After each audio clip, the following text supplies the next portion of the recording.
আমি আজি কয়াকুছিত এই অনুষ্ঠানটো এইকাৰণেই পাতিছোঁ যে মুছলমান মাত্ৰেই বিদেশী নহয়, সকলো মুছলমান বিদেশী নহয়।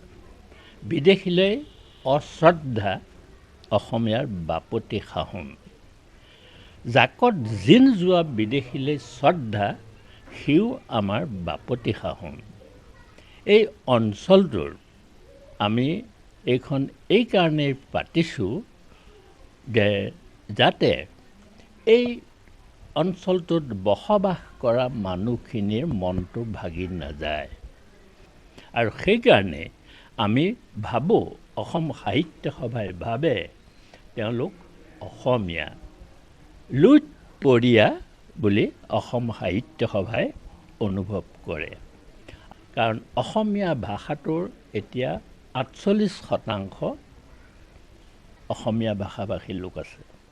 অসমৰ লোকপিয়ল আহি আছে। এইবাৰ চৰ চাপৰিবাসীয়ে যদি সহযোগ নকৰে, অসমীয়া লোক ছেকেণ্ড ৰেট চিটিজন হোৱাটো শতকৰা 100% খাটাং। আজি ইয়ালৈ আহিছোঁ, তেওঁলোকে আমাক কৈছে আমি কেতিয়াও ব নেলেখোঁ, অয়ে লিখিম। গতিকে এইটো এটা অসমীয়া জাতিৰ বাবে আমাৰ এটা বৰ ইতিবাচক দিশ। চৰবাসীয়ে যদি অসমীয়া বুলি নক'লেহেঁতেন 2031 চন, 2041 চন, 2051 চনত অসমীয়া ভাষাভাষী সংখ্যা লঘিষ্ঠ হ'লহেঁতেন। অহা যিটো চেঞ্চাছ, সেইটো হৈছে আমাৰ মূল লক্ষ্য। আজি ইয়ালৈ আমি আহিছোঁ, আমি আশা কৰিছোঁ ইয়াৰ সকলোৱে কেতিয়াও ব নেলেখে, তেওঁলোকে অসমীয়া ভাষা বুলিয়েই নিজৰ পৰিচয় দিব। আমাৰ লক্ষ্যটো হ'ল আমি যাতে কোনো অসমীয়া জাতিটো যাতে ছেকেণ্ড ৰেট চিটিজন হ'বলৈ নাযায়। বড়ো জনগোষ্ঠীয়ে তেওঁলোকে কেতিয়াও অসমীয়া বুলি নকয়, বড়োৱে ক'ব, নহয় নে? মিচিঙে মিচিং বুলি ক'ব। এই চৰবাসীয়েহে অসমীয়া বুলি ক'ব। যিখিনি চৰ অঞ্চল আছে তেওঁলোকৰ 100খন স্কুল আছে, মোৰ ইয়াতে সোমাই আছে। কোনেও স্কুলত কোনো ফেইল কৰা নাই, আচৰিত কথা। চৰ অঞ্চলত মই বিভিন্ন চৰত গৈছোঁ। মই চৰ অঞ্চলত কোনো অসমীয়াত ফেইল কৰা ল'ৰা ছোৱালী এটাও নাই।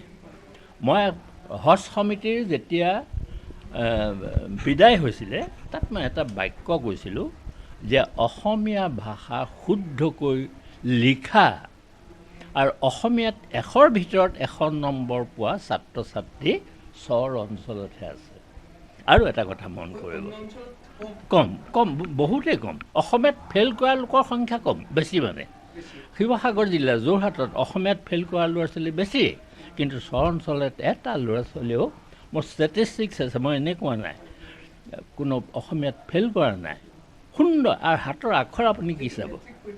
গতিকে অসম সাহিত্য সভাই এই গোটেই অসমখনৰ জাতি জনজাতি চৰ চাপৰি অঞ্চলৰ লুইতপৰীয়া যিসকল অসমীয়া যিসকল, এইসকলক লৈ সমন্বয় সাধন কৰিবৰ কাৰণে আমি এটা চেষ্টা কৰিছোঁ। কিয় ৰাজনীতিয়ে সমাজখন ভাঙি থান বান কৰে আৰু অসম সাহিত্য সভাই হ'ল সংস্কৃতিৰে সেই ভগা হাড়বোৰ জোৰা দিব লাগে বুলি অনুভৱ কৰি আমি কয়াকুছিলৈ আহিছোঁ। গতিকে সেইটো বিষয়টো লৈ পেলাই মোক সামাজিক মাধ্যমত হেনো এই চৰ অঞ্চলতে ঘৰ এটা সাজি থাকিবলৈ ক'লে। বুজিছে নাই? সেইটো একো নকওঁ, কাৰণ এইটো মোক গেঞ্জিত লগা ধূলি বুলি মই জোকাই দিলোঁ। গতিকে আমি ইয়ালৈ অহাৰ মূল কাৰণটো হৈছে সেইটো, আমি সকলো শান্তি আৰু সম্প্ৰীতিৰে বসবাস কৰিব খোজোঁ।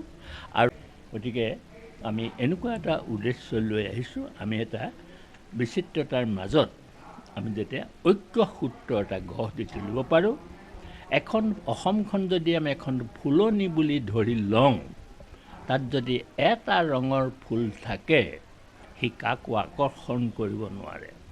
ইয়াত বিভিন্ন জাতি জনগোষ্ঠী আছে, বিভিন্ন ৰং তাৰ মাজত আছে।